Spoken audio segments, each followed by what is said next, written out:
వారంతా పెళ్లి చేసుకున్నారు, కానీ భార్యాభర్తలు కాదు.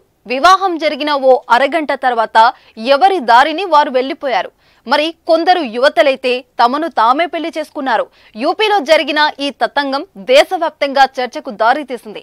అసలు వీళ్ళు ఎందుకు ఇలా చేశారు, వారిని పోలీసులు ఎందుకు అరెస్టు చేశారో తెలిస్తే మీరు షాక్ అవ్వాల్సిందే.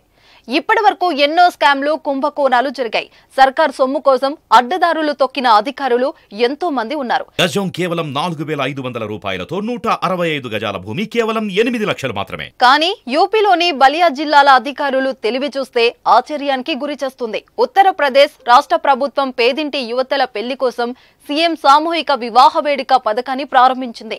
ఈ పథకం ద్వారా వివాహం చేసుకున్న నిరుపేద కుటుంబానికి చెందిన యువతీ యువకులకు ఆర్థిక సహాయం కింద 51,000 అందిస్తుంది. అయితే ఆ పథకం డబ్బులను కాజేయాలని భావించిన అధికారులు సరికొత్త ప్లాన్ వేశారు. దళారులతో చేతులు కలిపి కొన్ని జంటలకు ఉత్తుత్తి పెళ్లిళ్లు జరిపారు.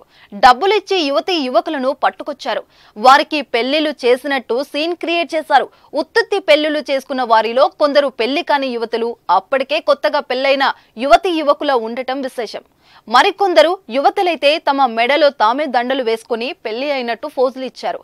అయితే అంతా పక్కడ్బందీగా ప్లాన్ చేసిన అధికారులు చిన్న చిన్న తప్పులతో అడ్డంగా దొరికిపోయారు. పెళ్లిళ్ల వీడియో వైరల్ అవ్వగా వాటిలో వరుడు వధువుకు కనీసం సింధూరం కూడా పెట్టలేదని తేలింది. అదే విధంగా ఈ విషయమై ఓ యువకుని ప్రశ్నించగా డబ్బు ఆశ చూపి నకిలీ పెళ్లి కొడుకుగా ఉండాలని కొందరు దళారులు తనను కోరారని చెప్పడంతో బండారం బయటపడింది. గత నెల 25న చోటు చేసుకుంది ఈ బడా స్కామ్.